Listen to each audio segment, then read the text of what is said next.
다 함께 자리에서 일어나서 사도신경으로 우리들의 한 믿음을 주 앞에 고백하며 주일 오부 예배를 삼위일체 하나님께 올려드리겠습니다. 전능하사 천지를 만드신 하나님 아버지를 내가 믿사오며 그 외아들 우리 주 예수 그리스도를 믿사오니 이는 성령으로 잉태하사 동정녀 마리아에게 나시고 본디오 빌라도에게 고난을 받으사 십자가에 못 박혀 죽으시고 장사한 지 사흘 만에 죽은 자 가운데서 다시 살아나시며 하늘에 오르사 전능하신 하나님 우편에 앉아 계시다가 저희로서 산자와 죽은 자를 심판하러 오시리라. 성령을 믿사오며 거룩한 공회와 성도가 서로 교통하는 것과 죄를 사하여 주시는 것과 몸이 다시 사는 것과 영원히 사는 것을 믿사옵나이다. 아멘.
생명들아 소리쳐 아름답고 위대하신 주 우리 주를 찬양해. 하늘과 숨쉬는 모든 생명들아 소리쳐 아름답고 위대하신 주 우리 주를 찬양해. 하늘과 숨쉬는 모든 생명들아 소리쳐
주옵소서. 할렐루야.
그 나라 그 뜻 구하며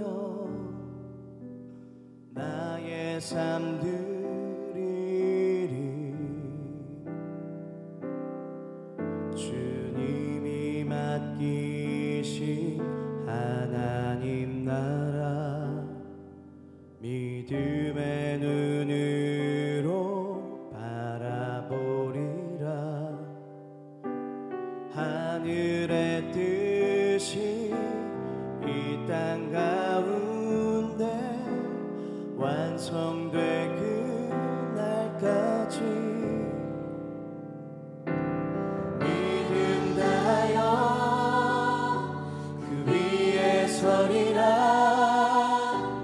하나님의 나라는 무너지지 않으리. 믿음 다하여 그 나라 세워가리라. 주님 곧 오실 때까지.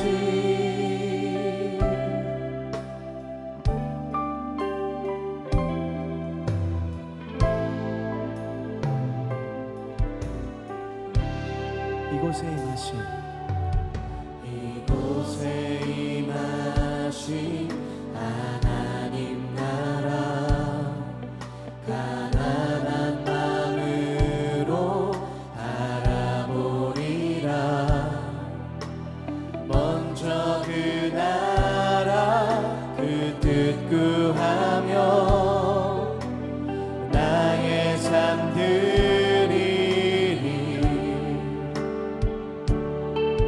주님이 맡기신 하나님 나라 믿음의 눈으로 바라보리라.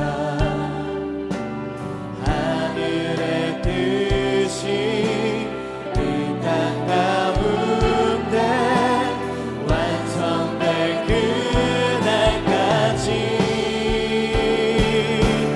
믿음 다하여 그 위에 서리라. 하나님의 나라는 무너지지 않으리. 믿음 다하여 그 나라 세워가리라. 주님 곧 오실 때까지 믿음 다하여 그 위에 서리라. 하나님의 나라는 무너지지 않으리. 믿음 다하여 그 나라 세워가리라. 주님 곧 오실 때까지 믿음 다하여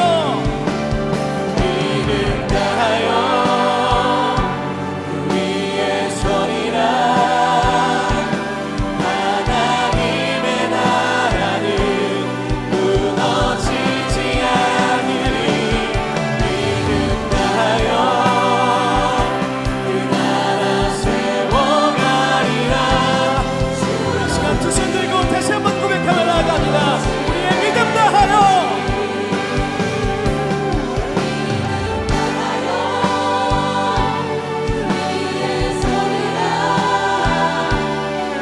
하나님의 나라는 무너지지 않으리. 그 나라 세워가리라.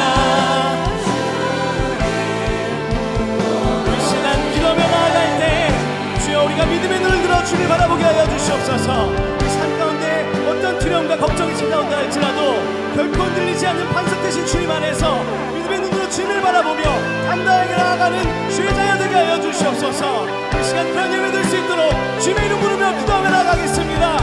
주여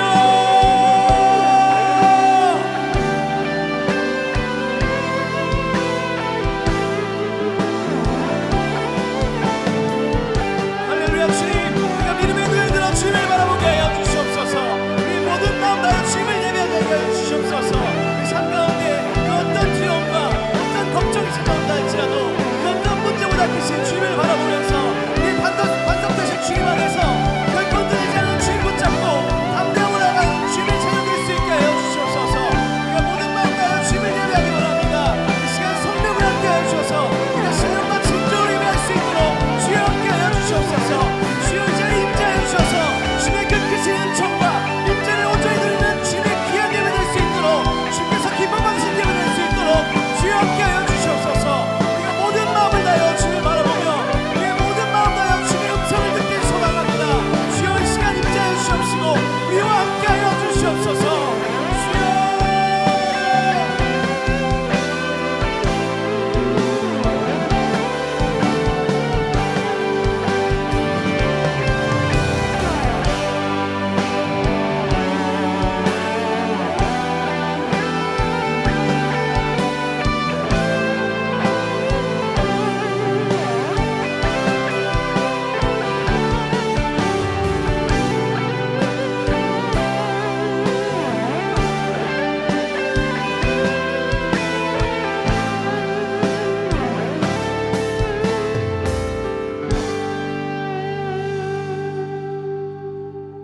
사랑의 하나님, 죄의 길에 빠져 어둠 속에 헤매던 우리들을 건져주시고 정결한 자녀로 서게 하신 십자가의 은혜를 기억하며 감사와 찬양을 드립니다.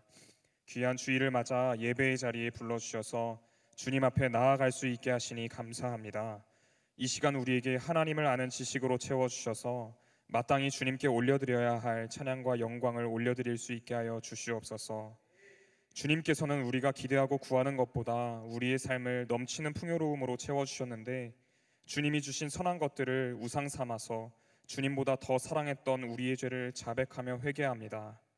이 시간 우리 안에 주님보다 높아져 있는 모든 것들이 낮아지게 하여 주시고 다시 한번 십자가의 보혈로 씻어져 거룩한 신부의 형상을 회복하게 하여 주시옵소서. 이 나라와 민족을 사랑하시는 하나님, 세우신 지도자들에게 하나님을 경외하는 지혜가 있게 하여 주시고 하나님 나라의 가치관으로 정책을 수립하고 시행하게 하여 주시옵소서. 특별히 차별금지법의 독소 조항이 삭제되게 하여 주시고 사학법이 재개정되게 하여 주셔서 하나님의 말씀을 전하는 데 방해가 없게 하여 주시옵소서. 특별히 갑작스러운 폭우로 어려움을 당한 이들을 위로하여 주시고 주님이 주시는 소망을 품고 다시 일어나게 하여 주시옵소서. 또한 안타까운 선생님의 소천으로 가슴 아파하고 있는 유족들과 동료들과 제자들을 위로해 주시고 이 땅에서 다시는 이러한 비극이 일어나지 않도록 구조가 개선되게 하여 주시옵소서. 광림의 재단을 세워주셔서 복음 전파의 사명을 감당하게 하시니 감사합니다. 담임 목사님께 성령의 충만함과 하늘의 지혜를 부어주셔서 그리스도의 몸된 한국교회와 교단, 세계교회에 나아갈 방향을 제시하고 맡기신 비전과 사명을 힘있게 감당하시게 하여 주시옵소서. 우리 재단에서 드리는 모든 예배가 하나님께 향기로운 예배가 되게 하여 주시고 참여한 자마다 하나님의 임재를 경험하며 복음 전파의 사명을 감당하게 하여 주시옵소서. 세우신 모든 기관과 부서, 지교회와 선교지에 큰 부흥을 허락하여 주시고 교회학교, 사랑부, 청년, 청장년, 샤이닝 키즈스쿨 뉴스에 성령의 충만함을 주셔서 주님이 찾고 계시는 수많은 다음 세대의 예배자를 세우는 데 사용하여 주시옵소서. 코로나로 이 땅이 신앙의 침체 가운데 있을 때 동탄 광림교회를 건축하게 하시고 봉헌하게 하시니 감사합니다. 주신 사명을 충성스럽게 감당하며 전도의 문을 열어주셔서 또한 인도하여 주셔서 날마다 구원받는 이가 더하는 교회 되게 하여 주시옵소서. 우리 청년부에 교육 선교를 허락해 주셔서 믿음의 다음 세대를 세우는 귀한 일에 우리를 동참시켜 주시니 감사합니다. 교육 선교의 기간 동안 우리 모두가 정결한 그릇이 되어 성령님의 충만하심 가운데 거하게 하여 주시고 모든 여정 가운데 안전 허락하여 주시옵소서. 함께 모여 예배할 때마다 주님의 임재로 덮어주시고 참여한 아이들마다 하나님을 만나는 은혜를 부어 주시옵소서. 이 일을 위하여 수고하는 모든 손길들 위해 하나님의 일에 동참하는 기쁨을 허락하시고 가정과 생업의 현장도 신실하게 지키시고 복 주시는 주님을 모두가 경험하게 하여 주시옵소서. 또한 성령한국 청년대회를 허락해 주시니 감사합니다. 하나님께서 기쁘게 받으시는 예배가 되게 하여 주시고 참여한 모든 이들에게 진정한 회개의 불길이 시작되는 집회 되게 하여 주시옵소서. 준비하는 손길들과 성령한국팀의 성령의 충만함과 지혜로 채워주셔서 준비하는 모든 수고가 하나님께 연락되게 하여 주시옵소서. 이 자리에 앉아 예배하는 우리 모두가 하나님이 찾으시는 예배자들이 되게 하여 주시길 원합니다. 우리의 각자의 마음에 하나님의 소원을 두고 행하게 하여 주시옵소서. 이 시간 말씀 전하시는 목사님, 성령의 충만함과 영육의 강건함 더하여 주시고 전하시는 말씀이 무너진 우리를 일으켜 세우는 능력의 말씀 되게 하여 주시옵소서. 현장에 나와 예배하고 싶지만 어려운 일로 온라인으로 예배할 수밖에 없는 이들을 먼저 기억해 주시고 있는 곳에서도 전심으로 예배하며 하나님의 임재를 경험하게 하여 주시옵소서. 또한 하나님 앞에 나와 예배할 수 있도록 상황을 열어 주시옵소서. 영원한 반석이 되어 주시는 예수 그리스도의 이름으로 기도합니다. 아멘. 하늘에 계신 우리 아버지여, 이름이 거룩히 여김을 받으시오며 나라의 임하옵시며 뜻이 하늘에서 이룬 것 같이 땅에서도 이루어지이다. 오늘날 우리에게 일용할 양식을 주옵시고 우리가 우리에게 죄 지은 자를 사하여 준 것 같이 우리의 죄를 사하여 주옵시고 우리를 시험에 들게 하지 마옵시고 다만 악에서 구하옵소서. 대개 나라와 권세와 영광이 아버지께 영원히 있사옵나이다. 아멘. 오늘 우리에게 주신 하나님의 말씀은 창세기 40장 1절부터 8절까지입니다. 그 후에 애굽 왕의 술 맡은 자와 떡 굽는 자가 그들의 주인 애굽 왕에게 범죄한지라. 바로가 그 두 관원장 곧 술 맡은 관원장과 떡 굽는 관원장에게 노하여 그들을 친위대장의 집안에 있는 옥에 가두니 곧 요셉이 갇힌 곳이라. 친위대장이 요셉에게 그들을 수종들게 하매 요셉이 그들을 섬겼더라. 그들이 갇힌 지 여러 날이라. 옥에 갇힌 애굽 왕의 술 맡은 자와 떡 굽는 자 두 사람이 하룻밤에 꿈을 꾸니 각기 그 내용이 다르더라. 아침에 요셉이 들어가 보니 그들에게 근심의 빛이 있는지라. 요셉이 그 주인의 집에 자기와 함께 갇힌 바로의 신하들에게 묻되 어찌하여 오늘 당신들의 얼굴에 근심의 빛이 있나이까. 그들이 그에게 이르되 우리가 꿈을 꾸었으나 이를 해석할 자가 없도다. 요셉이 그들에게 이르되 해석은 하나님께 있지 아니하니이까 청하건대 내게 이르소서. 아멘.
하나님 나라를 지키는 가디언스이기 때문에 요원이라는 뜻에서 선글라스를 꼈던 것 같습니다.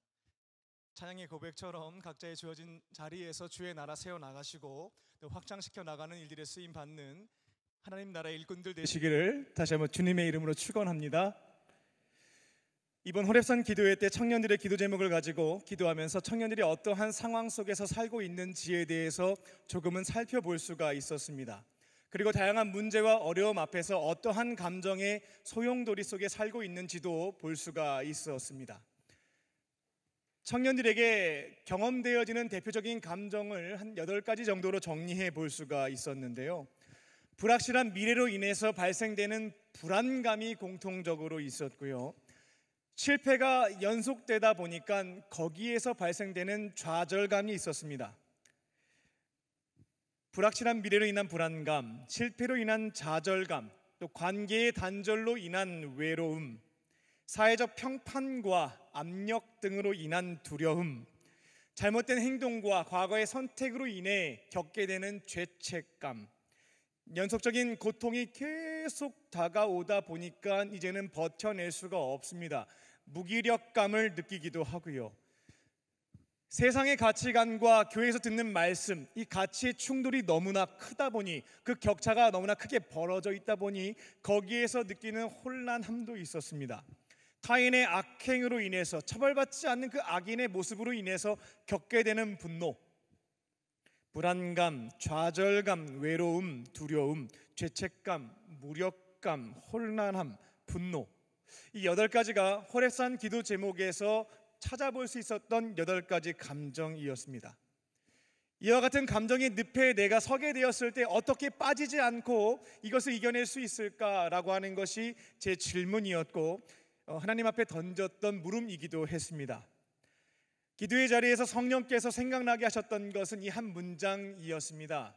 찬양의 가사에도 있는데요, 믿음이 이기네 라고 하는 표현이었습니다. 믿음이 이기네. 이와 같은 감정을 분석하고 해결하기 위해서 의지를 갖는다 하여서 이겨낼 수 있는 것은 아니었고요. 우리가 믿음을 소유하게 된다면 이 믿음이 이와 같은 감정의 늪과 감정의 노예로 살고 있는 우리로 하여금 해방을 주고 승리할 수 있게 된다라고 하는 확신이었습니다.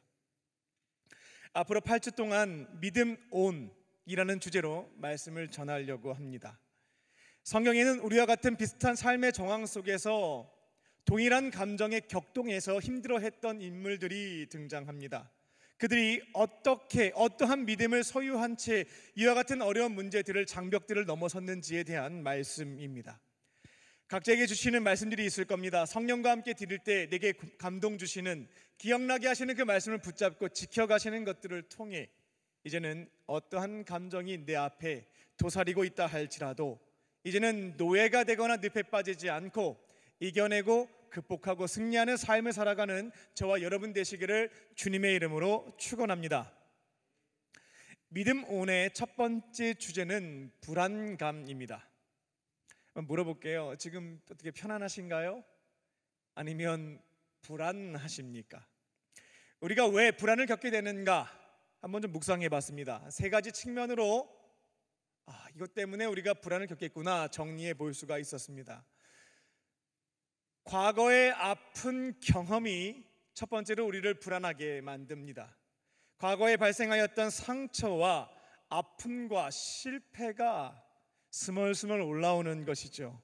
그러면 그때의 기억들이 되살아나면서 내 마음에 불안감이 생기기 시작합니다.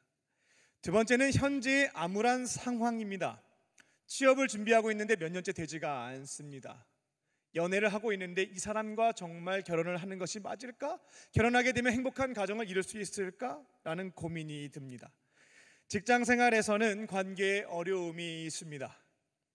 적지 않은 문제들이 발생하여서 이직을 고민하고 있습니다. 계속 다녀야 될지 옮겨야 될지 고민이 되는 것입니다.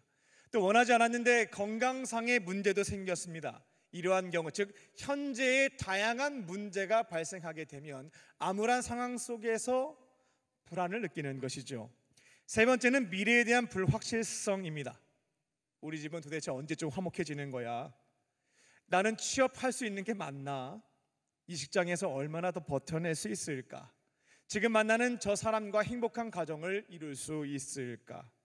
결혼한 뒤에 이혼하지 않고 남들 부럽지 않은 행복한 가정, 화목한 가정을 세워갈 수 있을까? 태어난 아이는 잘 자랄까? 건강한 모습일까? 하나님 나라의 일꾼들로서 귀하게 쓰임받는 인생이 될 것인가? 여러 가지 미래에 대한 생각들을 해보게 되면 내 안에 불안감이 생겨나는 거죠. 현재 내 한 몸 건사하는 것도 쉽지가 않습니다. 나 혼자 신앙 지켜가면서 행복하고 거룩하게 사는 것이 너무나 어려운 과제인데, 이처럼 장벽이 높은 문제들을 내가 과연 잘 해결해 나갈 수 있을지, 오히려 더 큰 어려움을 겪게 되지는 않을 것인지 불안감이 생긴다라는 것입니다. 오늘은 과거의 잘못과 현재의 암울한 현실, 불확실한 미래로 인해서 너무나 불안해했던 한 사람을 여러분들에게 소개해 드립니다. 하지만 13년이라는 긴 어두운 터널 속에 있었던 인물이었습니다만 불안의 노예가 되진 않았습니다. 불안의 늪에 빠지지도 않았고요. 가끔씩 작은 전투에는 질 수 있었지만 결국 큰 전쟁에 있어서는 실패하지 않은 승리를 맛본 사람입니다.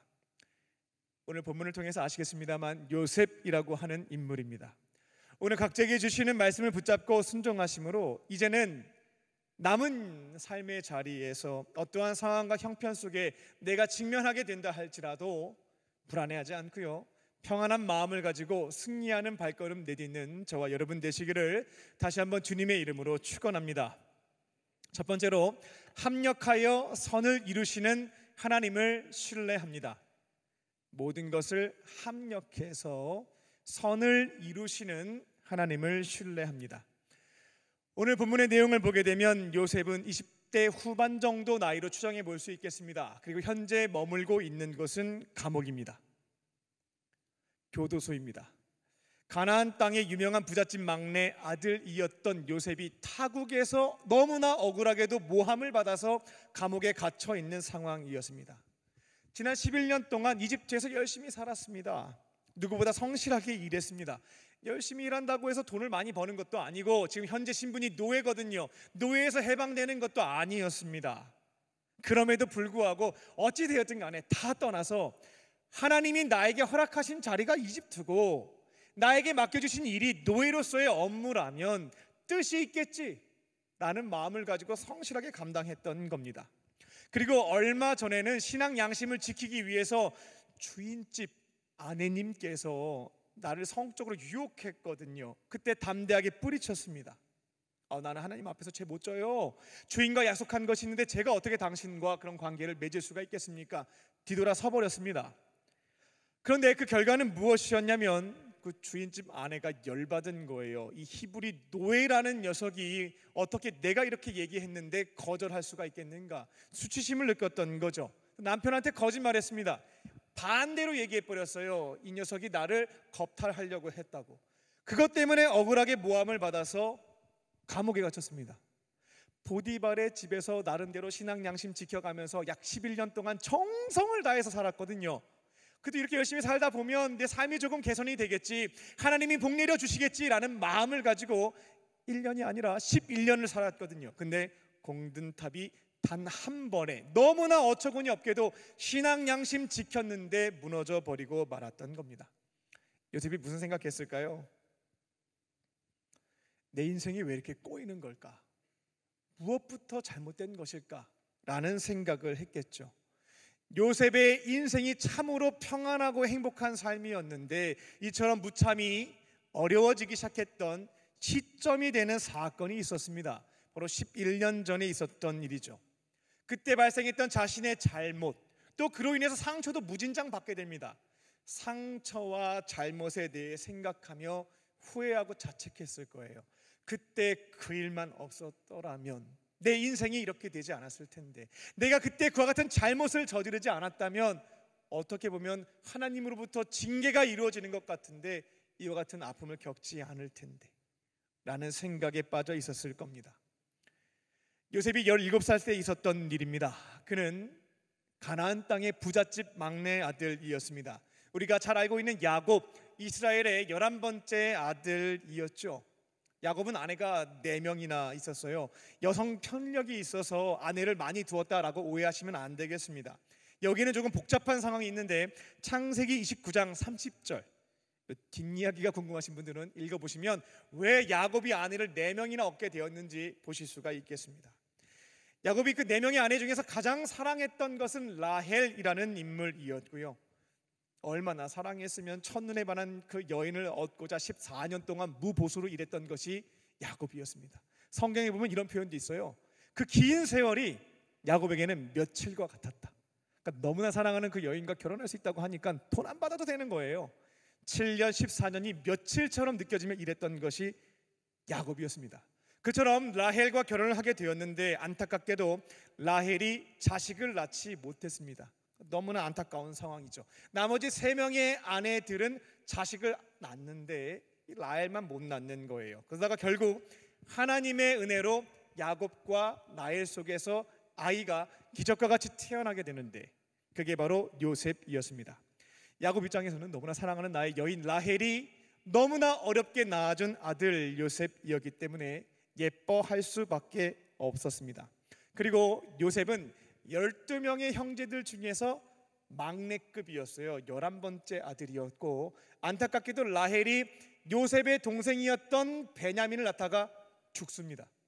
아버지 입장에서는 너무 불쌍한 거죠. 다 엄마가 있는데 요셉은 없어요.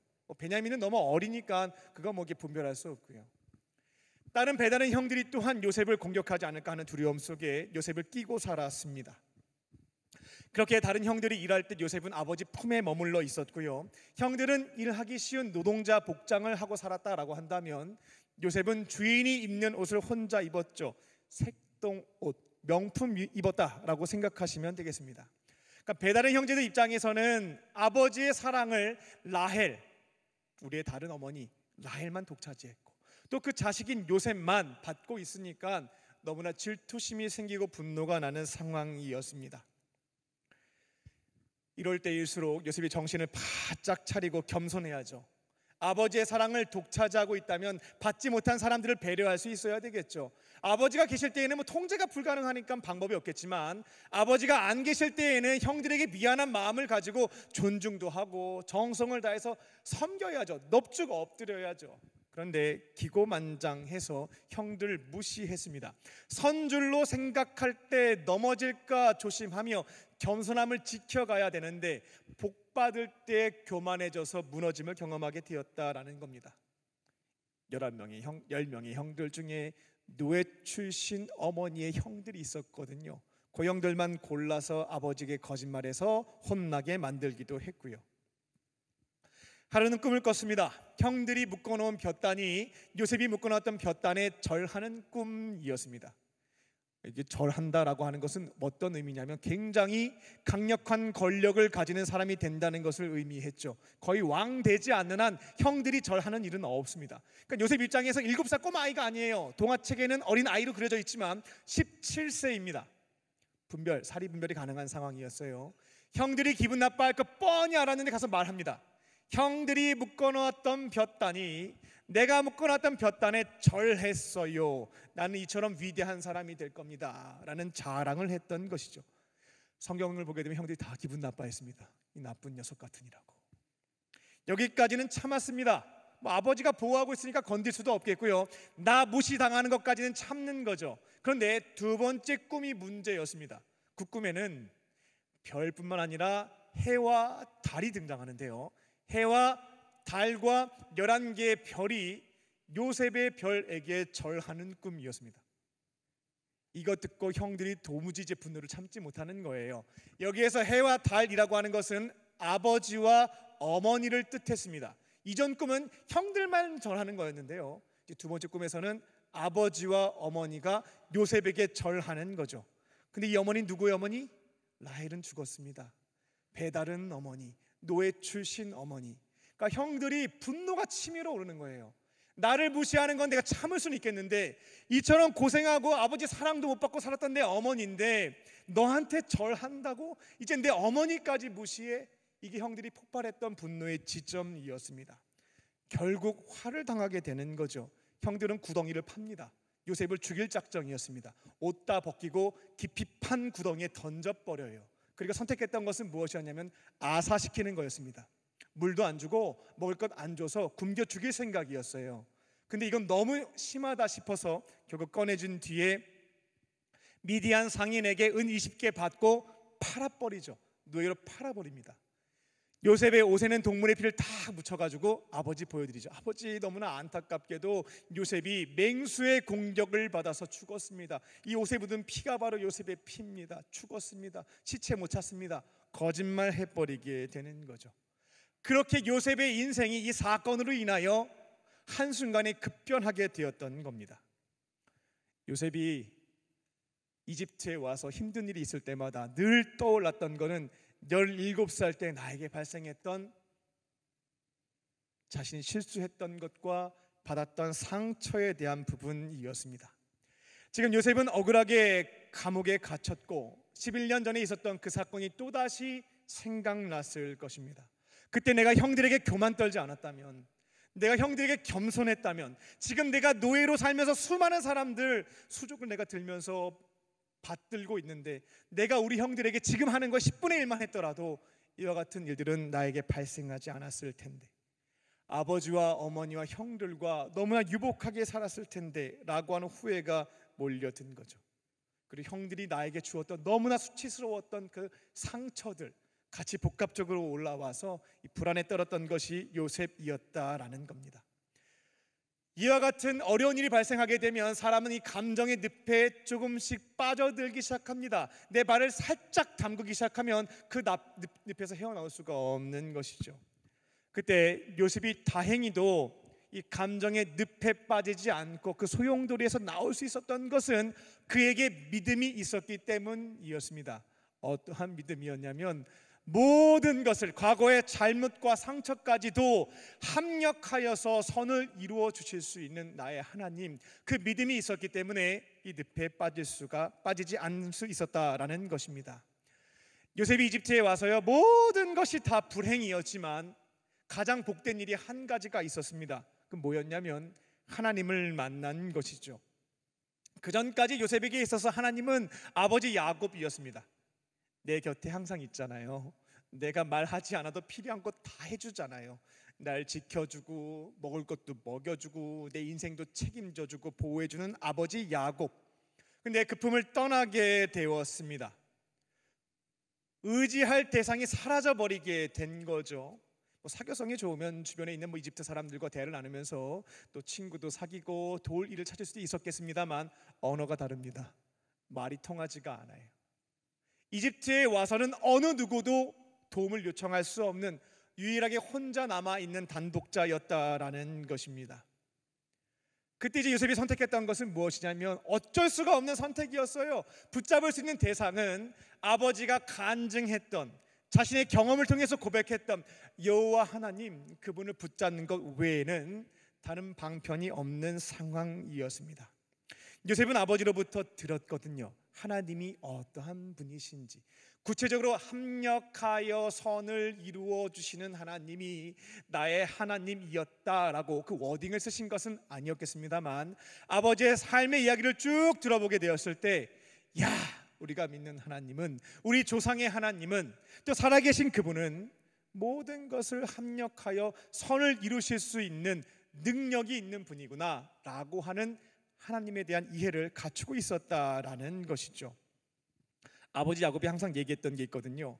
자기가 젊었을 때에는 이 사기꾼 기질이 있어가지고 사랑하는 쌍둥이 형 에서의 장자권과 축복권을 거짓된 방식으로 빼앗아 버렸죠. 겉으로는 굉장히 온순해 보이는데 속으로는 야망이 꿈틀거렸던 것이 야곱이었습니다. 그래서 정정당당하게 싸우기보다는 부정직한 방식으로, 사기치는 방식으로 남의 것, 좋아 보이는 것을 뺏었던 것이 야곱이었죠.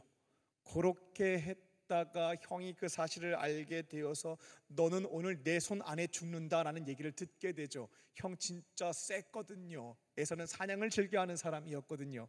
그래서 도망쳤습니다.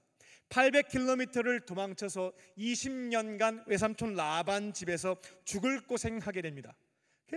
계속 사기당하면서 돈도 받지 못하고 어려움 속에서 낮과 밤 가리지 않고 일했던 것이 나중에 이제 야곱이 얼마나 힘들었는지 고백하는 내용도 성경에 있거든요. 밤낮으로 햇볕이 막 내려지는 상황에서도 외삼촌이 계속 일시킨 거예요. 그렇게 고통을 당했다라는 겁니다. 그런데 너무나 놀라웠던 것은 무엇이냐면 자기가 잘못을 저질러서 먼 곳에 떠나게 됐고 20년 동안 그처럼 고통을 당했는데 이 모든 것을 합력해서 결국 4명의 아내와 12명의 아들과 1명의 딸, 하나님의 도우심으로 엄청나게 풍요로운 사람이 되어서 안전하게 고향 땅에 돌아와서 형 에서와 화해를 하고 살게 되었다라고 하는 것이 아버지가 들려주었던 간증이었거든요. 그러니까 요셉이 하나님을 딱 붙잡고 이 말씀 생각했던 겁니다. 나의 잘못으로 인하여 먼 나라인 이집트에 끌려오게 되었지만, 그리고 오해를 받아서 감옥에 갇혀 있게 되지만, 지금은 너무나 절망적이고 아무것도 보이지 않는 캄캄한 동굴과 같지만 내가 믿고 있는 하나님은 이 모든 것을 가지고 합력하여 선을 이루실 수 있다 라고 하는 믿음을 붙잡았던 것이죠. 그렇게 좌절과 절망과 이제 나 어떻게 하면 되지? 이러한 불안한 감정들 늪에 빠지지 않을 수가 있었던 것입니다. 여러분들에게도 힘든 일이 발생하게 되면 내가 과거에 잘못했던 것들과 받았던 상처들이 스멀스멀 올라오기 시작합니다. 그때의 기억이 되살아나면서 내 마음을 슬프게 만들고 우울하게 만들고 불안하게 만드는 것이 사실입니다. 그때마다 내가 붙잡아야 될 것은 합력하여 선을 이루어 주시는 하나님이신 줄 믿습니다. 여러분의 실수, 잘한 것만 가지고 선하게 사용하시는 게 아니고요, 잘못한 것도 선용하실 수 있는 분이 우리 하나님이신 줄 믿습니다. 합력하여 선을 이루어 주시는 하나님에 대한 의심을 조금은 거두어 들이시고 믿음을 가지고 걸어가심으로 이제는 불안한 마음을 평안한 마음으로 바꾸시고 승리하는 발걸음 내딛는 저와 여러분 되시기를 주님의 이름으로 축원합니다. 두 번째로, 내게 능력 주시는 하나님을 신뢰합니다. 내게 능력 주시는 하나님을 신뢰합니다. 요셉이 이제 이집트에 도착을 했죠. 주어진 건 노예죠. 허드렛 일을 맡았습니다. 근데요, 이 허드렛 일이라고 쉬운 거 아닙니다. 저도 처음 식당에서 일할 때 걸레 빠는 것부터 배웠어요. 걸레 빨고 짜는 거 배우지 않으면 이거 쉬운 일 아닙니다. 제가 얼마 전에 아이들에게 계란말이를 가르쳐 주는데 쉽게 계란 후라이 말이들 하실 거예요. 나중에 아이에게 가르쳐 줘 보십시오. 쉬운 일이 아닙니다. 계란 깨는 거부터 푸는 게 처음에 잘 되지가 않거든요. 익혀서 넘기는 거 배우지 않으면 다 어려운 일이 많습니다. 또 친절하게 가르쳐주는 부모가 있는 반면 요셉은 이집트에서 신분이 노예였고요, 언어가 통하지 않는 상황이었습니다. 노예로서 구박당하고 요구도 먹고 때로는 맞아가면서 그 허드렛 일에 대해서 배워갔던 것이죠. 그때마다 다양한 생각을 했을 겁니다. 나는 누구인가? 여기는 어디인가? 나는 무엇을 위해 살아가야 되는가? 그리고 내가 이것을 열심히 한들 내 인생에 무슨 의미가 있겠는가? 아무 쓸데기 없는 쓸모없는 이와 같은 기술들 내가 배워서 무엇 하겠는가? 그러니까 하고 싶지가 않죠. 의지가 생기지가 않는 것입니다. 그리고 요셉에게 있어서 가장 큰 문제는 뭐냐면 아버지 곁에 살면서 형들은 허드렛 일 다 했거든요. 요셉은 손에 물 묻힌 적이 없었습니다. 경험이 없었기 때문에 두렵고 불안했던 것이 요셉의 마음이었다라는 것이죠. 주인집 아들이 이런 고민을 하면서 아무것도 안 해도 문제는 발생하지 않겠습니다만 지금은 노예입니다. 이런 태도를 가지고 일하지 않게 되면 폭행당해요. 폭언이 아니라 폭행을 당할 수가 있고 자칫하면 죽을 수도 있습니다. 그러니까 요셉은 생존하기 위해서라도 이 두 가지 문제를 빨리 해결을 해야 되는 것이죠. 지금 나에게 주어진 허드렛 일에 대해서 의미를 찾아야 돼요. 그나마 의미를 발견해야 적은 의지를 가지고 내가 뭔가 일을 할 수가 있는 겁니다. 의미 없는 일에 인간은 움직이기가 어렵기 때문에 그렇습니다. 두 번째는 이거 한 번도 안 해본 일이고 무슨 말인지 알아듣지도 못하겠고 하나님이 능력을 주셔야지만 아무리 작은 일이라 할지라도 감당할 수가 있는 상황이었습니다. 그래서 요셉은 이 두 가지 문제에 대한 답을 찾기 시작했던 거죠. 비록 자신에게 일을 주는 사람은 이집트의 왕이었던 바로의 친위대장 보디발. 그 보디발이 나한테 다양한 허드렛 일을 시켰거든요. 일을 시키는 사람은 분명 사람이었지만 하나님께서 모든 역사를 주관하고 계시기에 이 일을 허락하시고 주관하신 분은 하나님이시다. 하나님이 특별한 계획이 있어서 나에게 이와 같은 경험을 쌓게 하는 것이다 라는 정도로 의미를 찾고 그 주어진 자리에서 하나님을 위하여 최선을 다하기 시작했습니다. 그렇게 마음을 좀 다잡았던 거죠. 보디발이 이거 좀 다 시키지만 하나님이 이 사람을 통해서 나에게 지금 일을 주셨다 마음을 가지고 감당하기 시작했던 것입니다.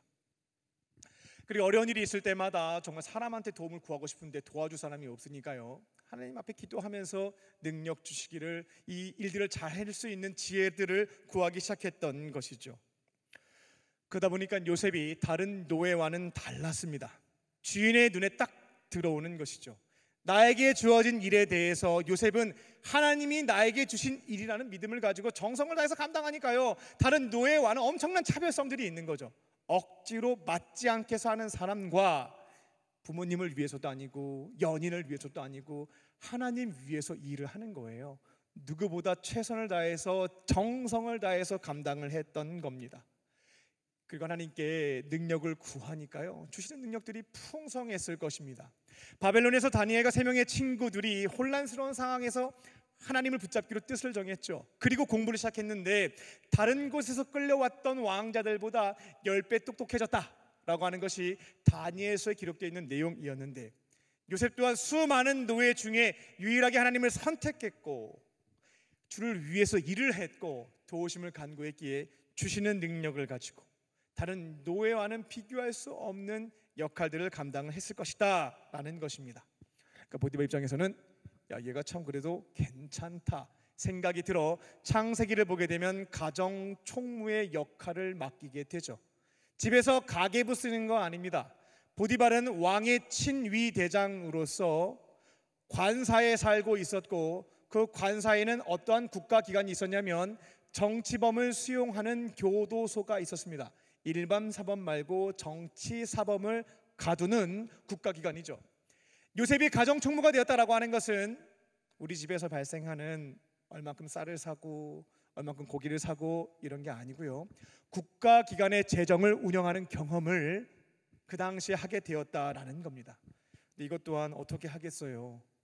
바깥에서 수도 없이 노동만 해왔는데 이젠 책상에 앉아서 계산을 해야 되는 역할을 하게 된 겁니다.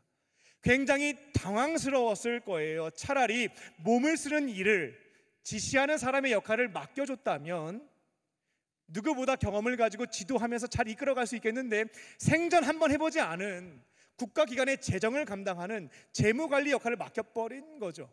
너무나 당황스럽고 이거 못하다가 한 번에 목이 날아가는 것은 아닐까, 숫자 하나 잘못 쓰면 큰일 나는 거 아니겠습니까? 그러니까 두려운 마음과 불안감이 증폭되었던 거죠. 하지만 요셉에게는 자신감이 있었습니다. 어떠한 자신감이냐면 내게 능력 주시는 하나님에 대한 자신감이 있었던 거죠. 이미 이집트에 끌려왔을 때 처음 하게 되는 허드렛 일에 관해서도, 이 작은 일에 대해서도 하나님을 위해서 감당하기 시작할 때 주신 능력들이 있었거든요. 그렇다면 이 재무 관리와 관련해서도 내가 비록 사람으로부터 부여받은 일이지만 하나님께서 허락하신 일이라는 소명의식을 가지고 능력을 구하면 충분히 해낼 수 있다라는 자신감을 가지고 감당할 수가 있었다라는 것입니다. 이렇게 좀 이제 인생이 잘 풀리면 좋겠는데요, 안타깝게도 아내의 유혹을 뿌리쳤다는 이유로 감옥에 갇히게 되죠. 그 이후에 요셉에게 주어지는 임무는 또 다른 일이었습니다. 보디발도 알긴 알았어요. 그러니까 아내가 유혹한 거 알았을 거예요. 진짜 요셉이 그와 같은 행동을 벌인 것이었다면 목이 달아났을 텐데 그냥 감옥에 가둬두고 너무나 중요한 역할을 맡기게 됐거든요. 그 역할은 무엇이었냐면 사람들을 관리하는 인사관리였습니다. 그럼 감옥에는 보디발의 바로 왕의 신하들이 잘못을 저질렀을 때 교도소에 왔거든요. 국가범들이 수용되는 곳이었습니다.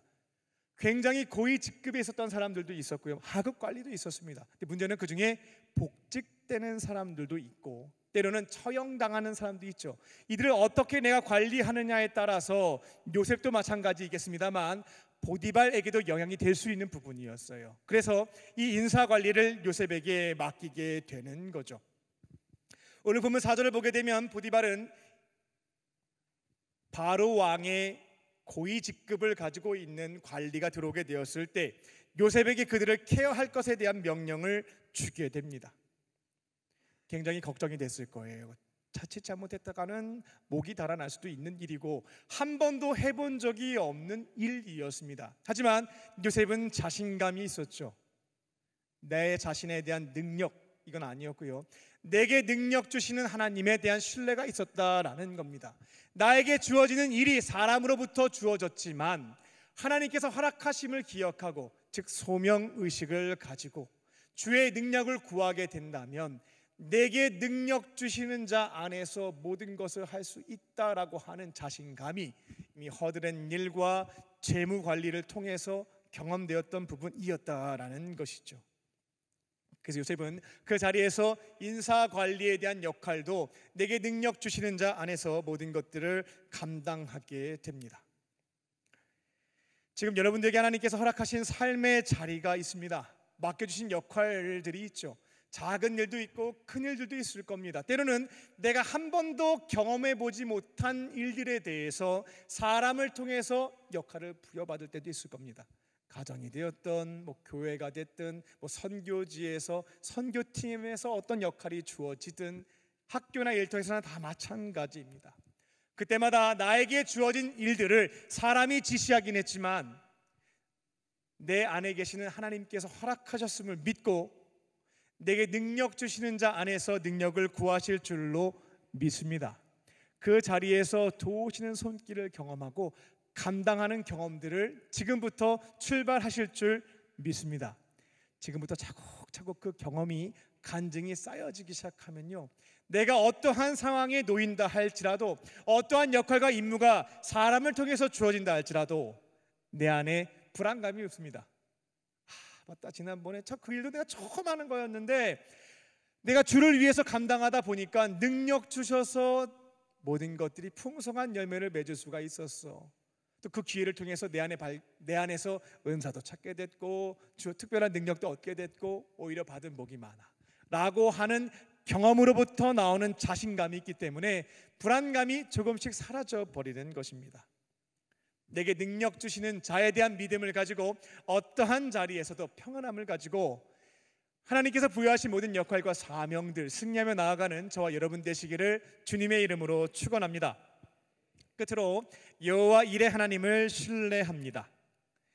여호와 이레 하나님을 신뢰합니다.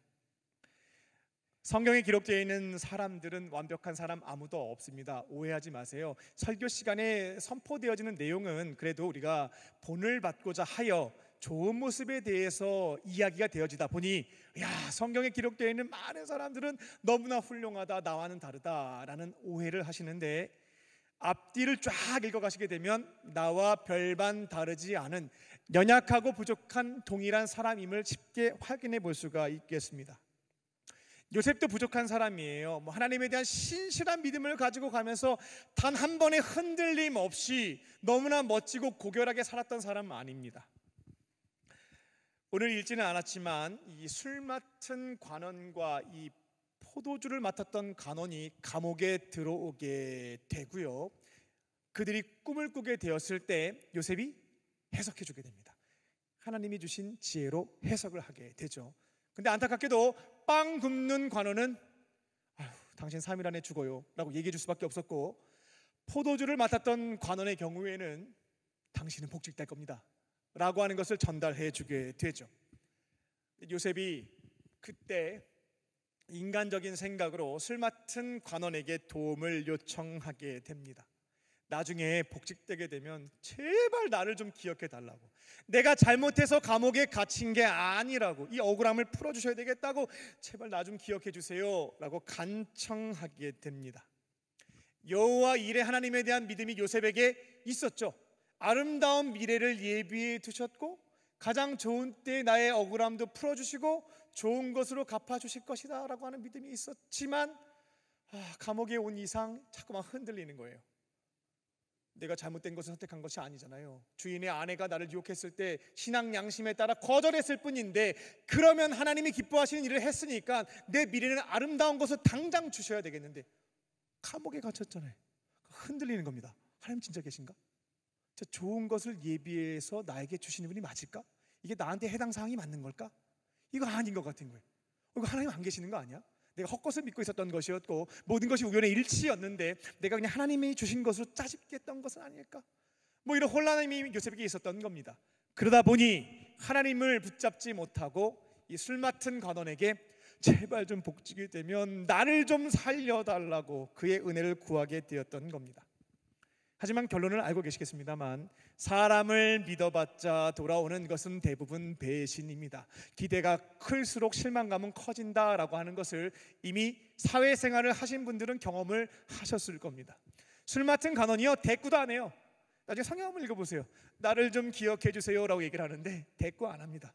아마 그런 생각이었을 거예요.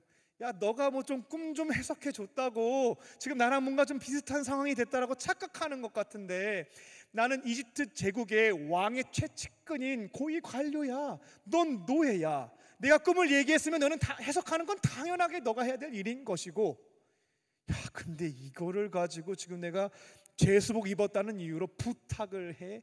굉장히 괘씸하고 불쾌하게 느꼈을 겁니다. 그러니까 대꾸를 안 한 거예요.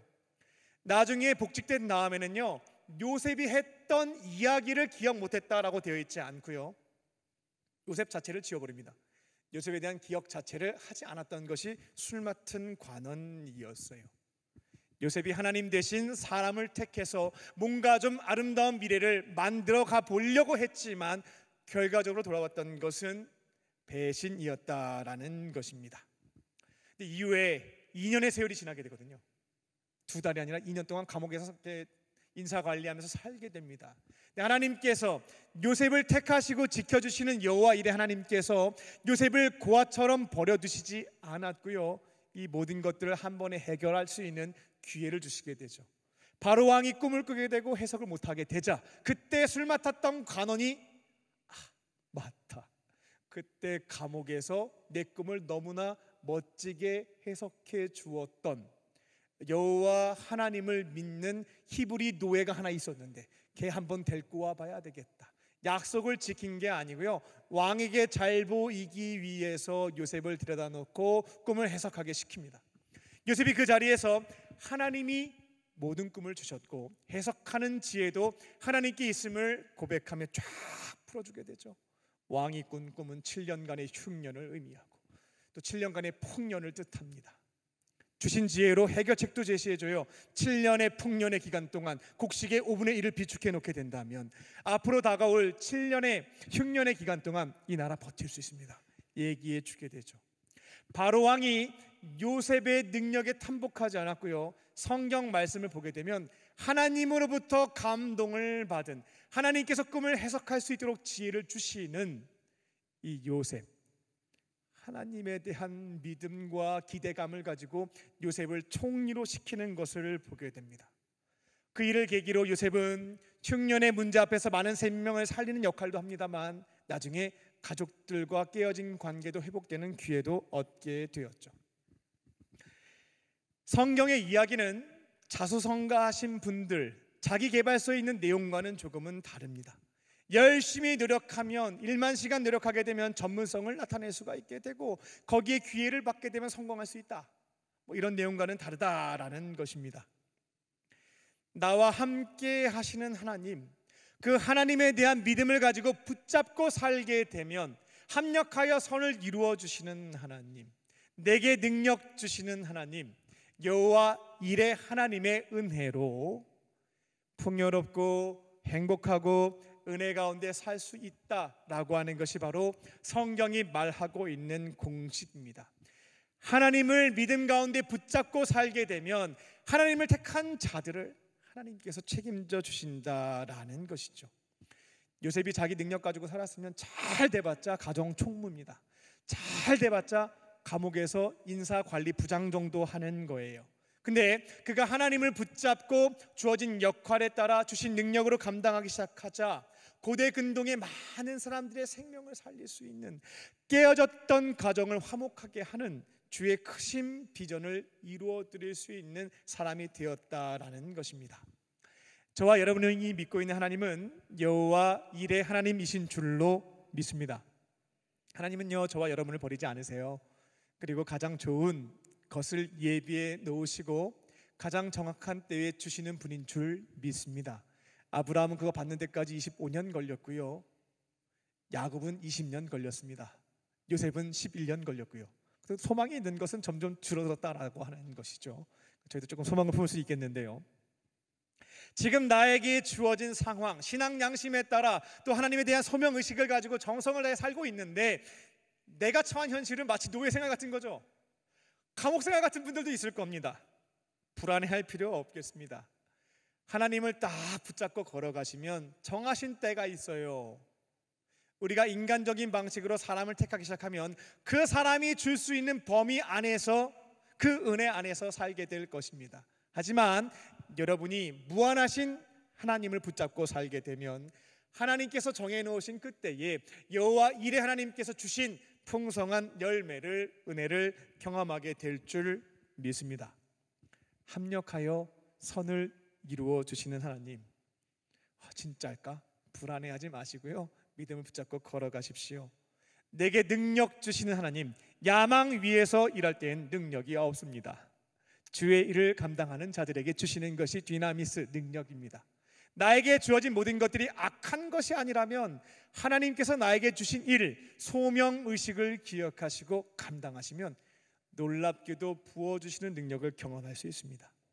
여호와 일의 하나님께서 결국 모든 것들을 합력해서 아름다운 미래를 주실 것을 기대하며 불안감의 소용돌이에서 빠져나와서 평안함을 가지고 승리하는 삶을 살아가는 저와 여러분 되시기를 주님의 이름으로 축원합니다. 기도하겠습니다. 살아계신 아버지 하나님, 17세부터 29세까지 13년의 기간 동안 너무나 암울한 현실 속에서 살았던 요셉의 말씀을 통해 하나님에 대한 믿음이 있을 때에 불안의 늪에 빠지지 않고 평안한 마음으로 승리하는 삶을 살 수 있음을 깨닫게 하셨습니다. 각자에게 주신 말씀을 붙잡고 믿음을 가지고 반응할 수 있게 하여 주사, 하나님에 대한 올바른 믿음을 붙잡고 비록 나에게 주어진 현실이 감옥생활, 노예생활과 같다 할지라도 주와 함께 걸어갈 수 있게 하여 주사, 여호와 일의 하나님께서 예비해 놓으신 풍성한 복과 은혜를 누리는 우리 모두가 되게 하여 주시옵소서. 감사드리며 예수님 이름으로 기도합니다. 아멘. 우리 주신 말씀 기억하며 지금 이 자리에서 함께 찬양하시겠습니다.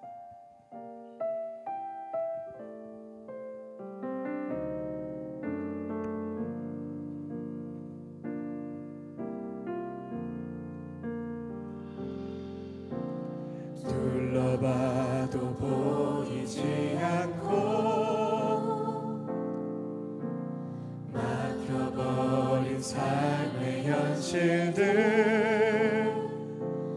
가슴 속에 시린 눈물과 두려움에 지쳐버린 내 삶, 속에 서 있는 내게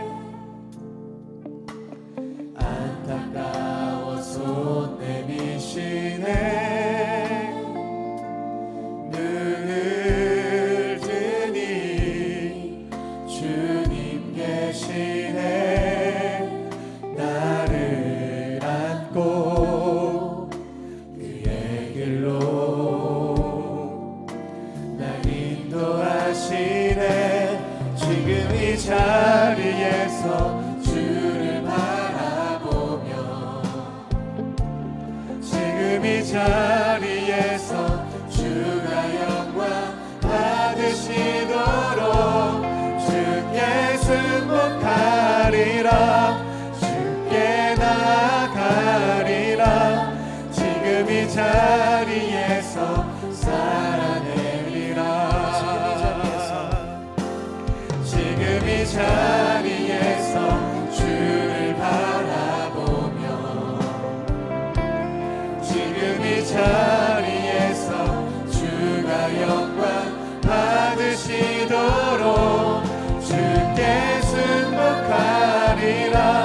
주께 나가리라. 지금 이 자리에서 살아내리라.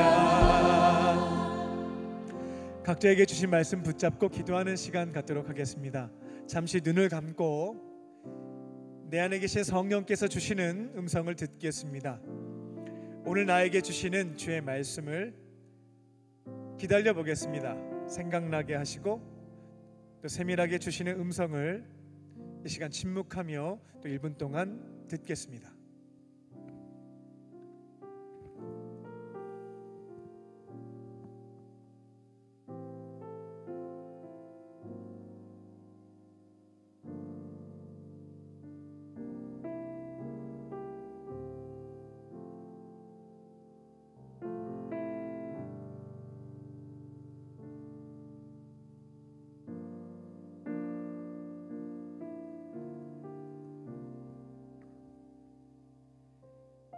이제 각자에게 주신 말씀 붙잡고 기도하겠습니다.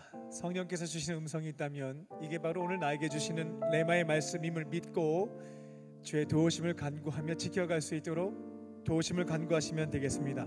주신 말씀이 없는 분들은 설교 말씀 중에 내가 이거 붙잡고 한번 살아봐야 되겠다 결심한 것을 가지고 기도하시면 되겠습니다.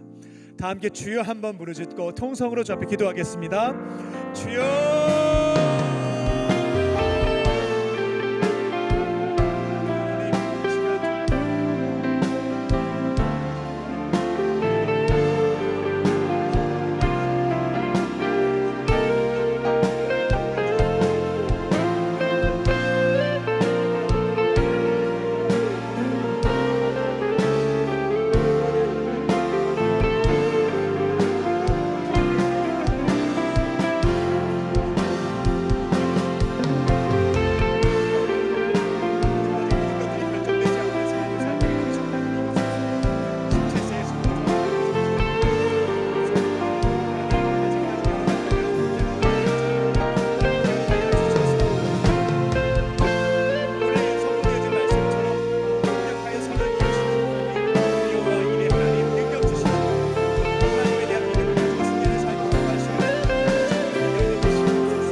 살아계신 아버지 하나님, 조금이라도 어려운 일이 내게 발생하면 과거의 실패와 잘못들, 또 상처와 아픔들이 생각나며 불안해질 때가 많습니다.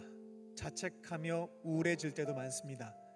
그때마다 오늘 말씀을 생각나게 하여 주사 모든 것을 합력하여 선을 이루시는 하나님에 대한 믿음을 지켜갈 수 있게 하여 주시고, 어떠한 폭풍 속에서도 흔들림 없이 굳건하게 삶의 자리를 지켜가며 주어진 역할과 사명에 승리하는 우리 모두 되게 하여 주시옵소서. 너무나 난처하고 어려운 일들이 주어진다 할지라도 내게 능력 주시는 하나님이 나와 함께 하심을 신뢰하며 주의 일을 감당하는 자들에게 능력과 은사를 주심을 기대하게 하여 주시고, 도우심을 간구할 때마다 성령의 권능으로 덧입혀 주사 주와 함께 주신 역할과 사명에 승리하는 우리 모두 되게 하여 주옵소서. 주를 위해 살아가지만 아직까지 나의 삶의 현실은 동굴처럼 어둡습니다. 노예같이 살고 있고 때로는 감옥에 있는 죄수 같습니다. 여호와 이레 하나님께서 가장 좋은 때에 이 모든 것들을 합력하여 가장 좋은 것을, 선한 것을 주실 것이다 라고 하는 믿음을 가지고 걸어갈 수 있게 하여 주시고, 정하신 그때에 예비해 놓으신 은총을 경험할 수 있는 우리 모두가 되게 하여 주시옵소서. 더 이상 불안에 떨지 않고 평안한 마음으로 살아가는 우리 모두가 되게 하여 주시옵소서. 그렇게 하실 줄 믿고 감사드리오며 예수님의 이름으로 감사하며 기도 올리옵나이다. 아멘. 우리에게 말씀을 주신 주님께 감사의 박수 올려드리겠습니다.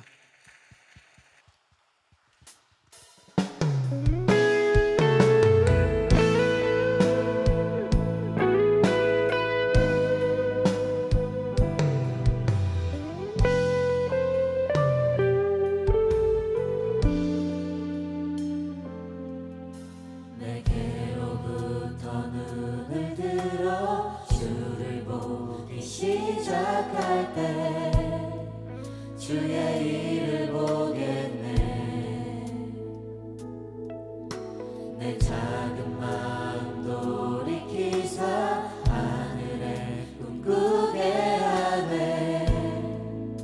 주님을 볼 때 모든 시선을 주님께 드리고 살아계신 하나님을 느낄 때 내 삶은 주의 역사가 되고 하나님이 일하기 시작하네.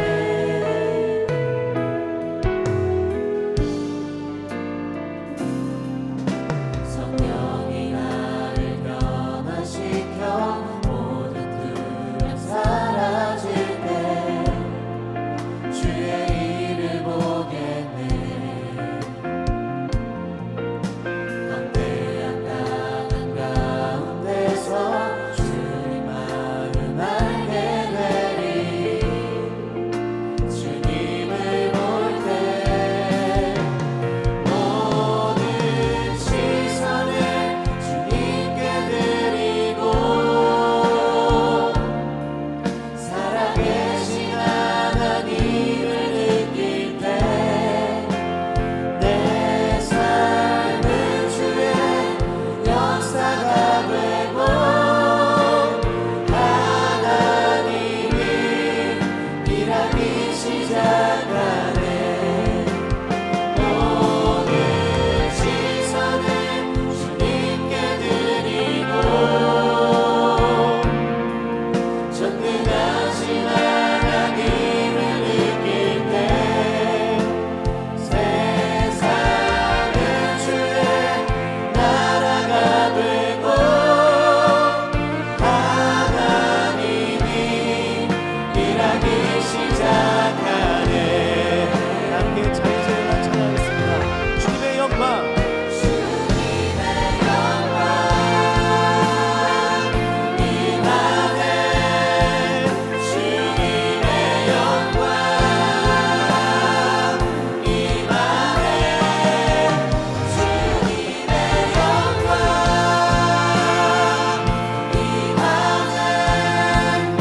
주님의 영광 임하네. 주님의 영광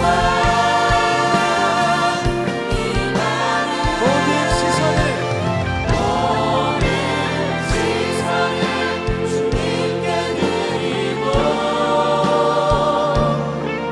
살아계신 하나님을 느낄 때 내 삶은 주의 역사가 되고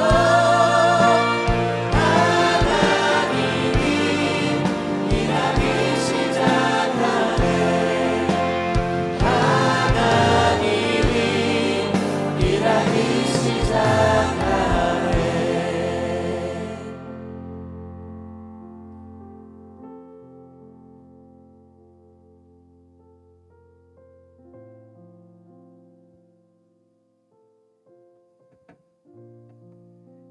살아계신 하나님, 이 시간 삼위일체 하나님께서 베풀어 주신 은혜와 사랑을 기억하며 정성껏 주 앞에 우리의 오병이어와 두렙돈을 올려드립니다.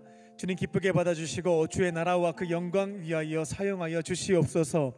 예물이 쓰여질 때마다 따뜻한 예수님의 사랑도 증거되게 하여 주사 주님 없이 절망 가운데 있는 자들이 소망을 얻게 하여 주시고 따뜻한 주님의 사랑을 마음으로 느끼며 주님의 품으로 돌아와 구원받는 역사가 이루어지게 하여 주시옵소서.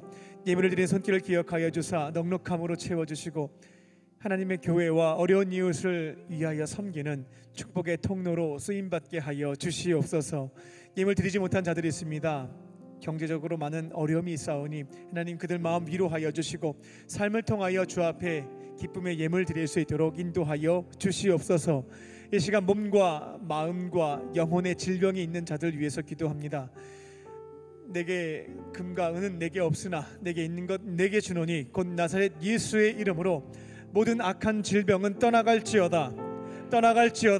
성령께서 친히 안수하여 주시고 기름 부어 주사 마음의 상처와 육체의 질병과 영적인 모든 문제가 해결될 수 있도록 주님 역사하여 주시옵소서. 살아계신 주님의 은혜를 경험할 수 있게 하여 주시고 깨끗하게 치유되고 회복될 수 있게 하여 주사 하나님을 부정하는 이 사회 속에서 살아계신 주님을 증언하는 증인들 될 수 있도록 축복하여 주시옵소서. 이제 주의 말씀 붙잡고 세상으로 나아갑니다. 어떠한 어려운 일이 있다 할지라도 올바른 믿음을 붙잡게 하여 주시고 믿음의 토대 위에 승리하는 삶을 살아갈 수 있는 우리 모두가 되게 하여 주시옵소서. 그렇게 하실 줄 믿고 감사드리오며 예수님의 이름으로 기도하옵나이다. 아멘.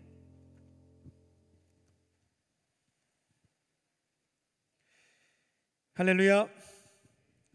하나님은 당신을 사랑하십니다. 우리 서로에게 고백하며 우리 성도의 교제를 나누겠습니다. 하나님은 당신을 사랑하십니다. 네, 하나님은 당신을 사랑하십니다. 네, 오늘 동일한 시간에요, 동탄 광림교회 입당 봉헌 예배가 있었습니다. 코로나 기간 동안에 동탄 지역에 하나님의 나라를 세워나가기 위해서 동탄 광림교회 건축을 시작했고요. 이제 다 건축이 완료가 되어 입당, 예배당에 들어가서 봉헌, 하나님께 이 예배당을 올려드리는 것입니다. 이 입당 봉헌 예배가 오늘 오후 4시에 있었습니다. 이 일을 위해서 기도하시고 또 물질로 헌신하신 모든 분들에게 감사를 드리며 또 하나님께서 기억하시고 크신 은혜와 또 특별한 상으로 갚아주실 것이라 믿습니다. 앞으로도 주님의 나라를 세워나가는 일들 중에서 또 가장 중요한 것 중 하나가 교회를 세워나가는 것입니다. 거기에서 복음이 전파되어지고 거기에서 말씀을 가르침으로 예수님의 제자를 길러낼 수가 있거든요. 지상명령을 감당하는 선교 기지다라고 보시면 되겠습니다. 예배당이기도 합니다만 기억하시고 앞으로도 이처럼 교회를 건축하고 봉헌하는 일들에 헌신하시는 저 여러분 되시기 바랍니다. 이제 월요일부터 국내 교육 선교가 평택에서부터 당진까지 15개 지역 전국 8도에서 진행되게 됩니다. 15개 지역 120개 교회와 1200명의 어린 생명들의 신앙을 회복하고 공동체 회복을 위해서 우리 강림교회 청년들이 헌신하게 될 텐데요. 전방에 직접 가서 여호수아 군대로 선교하시는 분들이 있고 이번에는 여러 가지 여건상 전방에 가지는 못하지만 후방에서 기도와 물질로 또 선교에 참여하시는 분들이 있습니다. 나는 이번에 저기 국내 선교 안 가니까 좀 소외감 느껴요, 이런 말씀 하시지 말고요. 하나님 나라의 선교는 전방과 후방이 힘을 모을 때 승리할 수가 있습니다. 기도로 동참하시고 또 물질로 헌신하셔서 이번 우리 공동체에게 맡겨주신 모든 선교의 사명에 단 한 사람도 열애 없이 참여하시고 그 기쁨과 은혜를 누리시기 바랍니다. 성령한국 청년대회가 8월 26일 날 오후 2시부터 7시까지 장충체육관에 있습니다. 속회 공가를 보시게 되면 개인 신청할 수 있는 링크를 안내해 드렸습니다. 우리 공동체만 생각을 해보면요, 7월과 8월 기간 동안에 국내 교육 선교를 우리 많은 이들이 동참하게 되는데 대부분의 공동체가 용두사미가 되는 경우들이 많아요. 처음에는 예배하고 기도하고 선교를 다 한 다음에 노는 것으로 끝, 이렇게 되시면 안 되겠습니다. 성경을 보면 모든 사명을 마쳤을 때 하나님께 감사의 예배를 돌려드리는 것들을 보게 됩니다. 8월 26일이 되면 모든 선교의 사명들이 교회학교부터 국내 선교까지 마무리가 되겠습니다. 모든 선교에 동참했던 청년들은 그 자리에 참여하셔서 하나님께 감사의 예배도 드리시고요, 빛이신 예수님을 통해서 영적인 재충전을 하며 남은 9월부터 12월까지의 선교의 사명들 결단하는 시간들 되셨으면 좋겠습니다. 확신이 있어요. 제가 동원인 경우에는 여러분 동원이고 이것도 사명이니까 오셔야 되겠습니다 말씀드릴 때가 있습니다. 이것은 동원이 아닙니다. 하나님을 경험할 수 있는 은혜의 자리예요.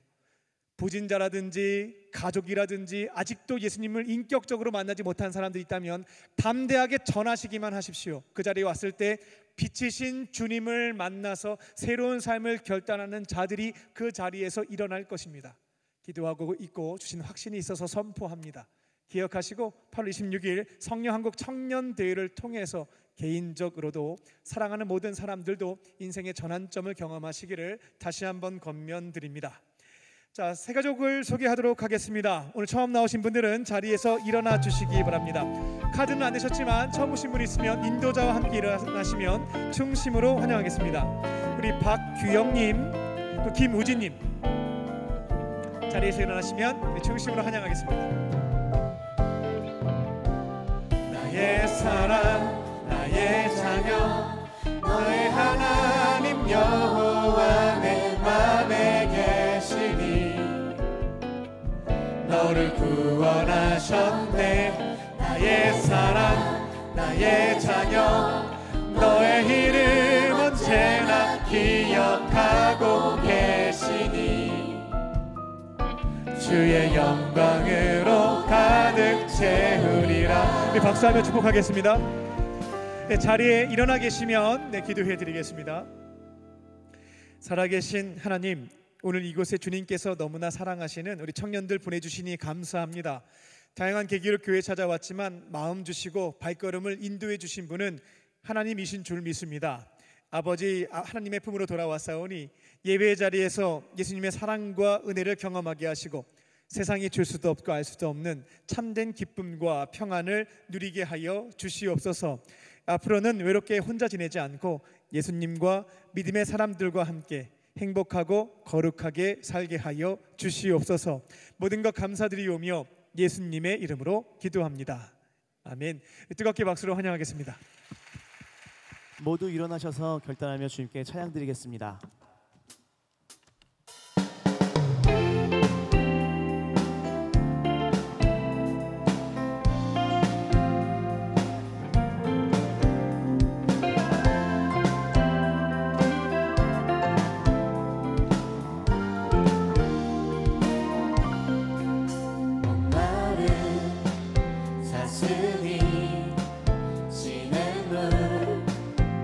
찾아 헤매는 내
이제는 우리 주 예수 그리스도의 은혜와 아버지 하나님의 크신 사랑하심과 성령님의 함께 하심이 어떠한 어려운 삶의 형편 속에서도 하나님에 대한 올바른 믿음을 붙잡고 승리하며 살기로 결단한 모든 믿음의 성도들 머리 위에와 청년들 위에 지금부터 영원토록 함께 하시기를 간절히 축원하옵나이다.